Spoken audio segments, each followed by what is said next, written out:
Everyone, this is Mix K. Welcome to part 4 of my bonding review videos.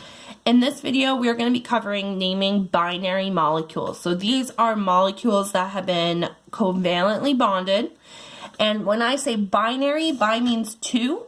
So this means that there's only 2 types of elements in these compounds. Now, when we're naming a covalently bonded compound, we might have more than one combination of elements. Now, this didn't happen in ionic compounds. Oh, you get to see my cat. Hi, cat. You need to get down. Bye, lady. So, ionic compounds don't have that because they don't have to specify how many there are. Because when you have an ionic compound, it's automatically balancing out the charges. So, there's only one combination you can have. Here, there's many combinations you can have of the different elements. Sorry, I'm just making sure my cat doesn't come up.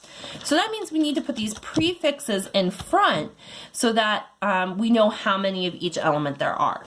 So let's go through those prefixes first. So the first one for one is mono. Like if you have a monopoly, you are the only person owning that business. Like back in the day, there was only one company that owned all the train businesses. Okay, 2 is di, like if you dissect something, you're splitting it in 2. 3 is tri, like tricycle has 3 wheels, trident has 3 points, a triangle has 3 sides. 4 is tetra. Now this one's a little weird, but if you think of the game Tetris, every piece in Tetris has 4 blocks as part of it. So you have this piece, which is 4 blocks. You have this piece, which is 4 blocks. You have this one that's 4 blocks. You have this one that's 4 blocks. There's another one I'm forgetting. Oh, the ones that look like this that are 4 blocks, okay? So in Tetris, if you can remember each piece has 4 blocks, you can remember that 4 means tetra. Okay, 5 is penta, like a pentagon has, penta has 5 sides. 6 is hexa, like a hexagon has 6 sides. 7's another weird one. It's hepta. I don't have a good example for hepta. O is octa, like an octopus has 8 legs, or an octet has 8 electrons. Nona is 9. Okay, and deca is 10, like a decade has 10 years. Okay. Now, when we're naming them, we follow a simple pattern. It goes prefix name, change the end to IDE. So for example, here I have C4, H10. So the first part of the name is the C4. So we have carbon, and then the 4 part is how many carbons we have. So what we do is we look up the number and put it as a prefix in front of the name of the word. So 4 carbons, tetracarbon. Now for the second element, we look at the number again.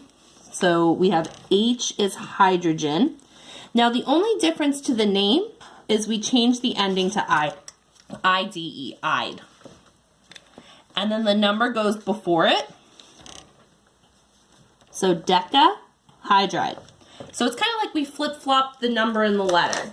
So we did tetracarbon, 4 carbons, decahydride, 10 hydrogens. Now we have a couple exceptions to this rule. Now the exceptions are we never start the name with mono. So for the first prefix, if there's only one of it, we're just going to skip it. And the reasons chemists decide to do that is we don't really need it there. We can assume that there's one of it. And then that way we don't have a million compounds starting with mono. If we did, we'd have like a book full of mono this, mono that, mono, and they just decided, no, we're not doing that. Now, for the second one, though, we do use mono. So if you have one of the second element, you want to keep the mono there, but if it's the first one, you skip the mono. The second is, if you end up with a double O in the middle of your word, you're going to get rid of the first O and just have it be 1. If you have AO in the middle of your word, you're going to get rid of the A and just leave it as O. Every other vowel combination you keep. I don't know why, they just decided it sounded better. So let's do a couple examples. I'm going to leave this up here so we have, make sure you guys can see everything. That looks good. Okay. So here we have CI4. So there's one carbon, but we just said we never start the name with mono. So we're just going to get right to the point and call it carbon. Now we have I4. So we have 4 of those. So if I look up, it's tetra.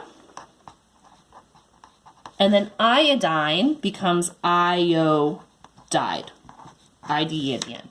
Carbon, tetra, iodide. The next one we have N2. So now because there's 2 of it, we have to use the prefix. So we have di, nitrogen,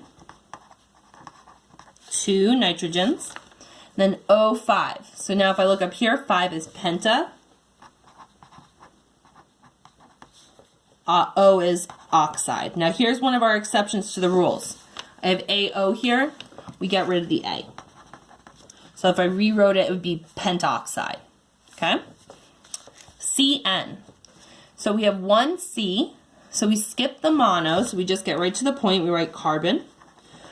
And we have 1 nitrogen, but this is where we do have to use mono. If it's the second element, you gotta keep the mono.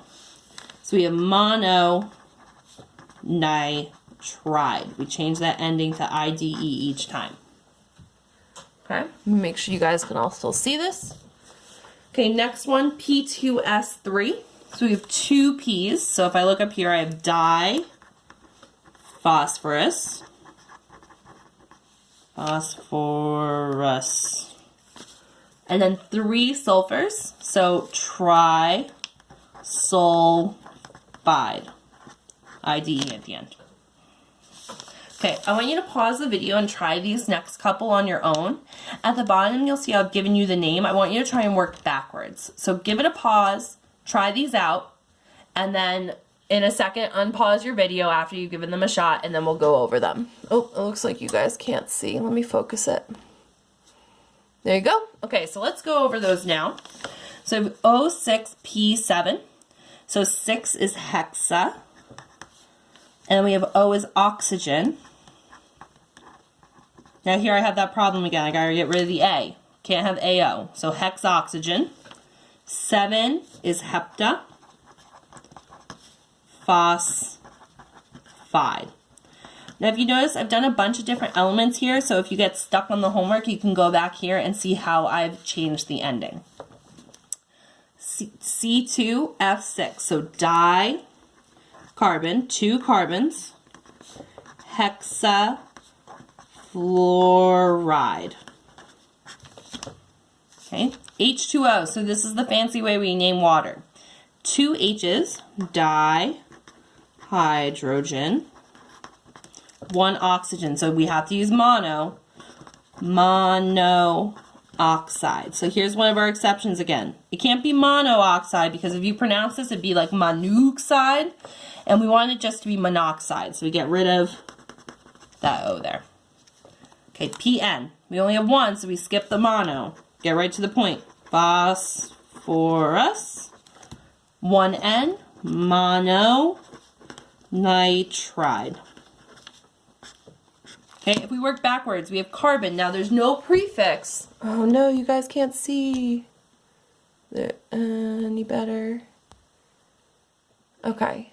I don't know when that got fuzzy, so let me just go back over these last couple real quick. So we have dicarbon hexafluoride, dihydrogen monoxide, we got rid of that extra O, phosphorus mononitride, we skipped the mono here, okay? So now we gotta work backwards. So carbon monoxide. So if there's no prefix, that means we have 1 of it, but we never write the 1. Monoxide, so 1 oxygen. We never write the 1.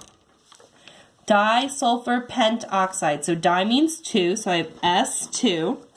Pentoxide, 5 oxygens. O5. Okay? So you got to remember the pattern. Prefix name, change the end to IDE. The only exceptions are you never start with mono, never have a double O, you always get rid of that 1 O, and never have AO, you get rid of the A. Okay? Thank you guys so much. In the next video, we're going to talk about bonding covalent compounds.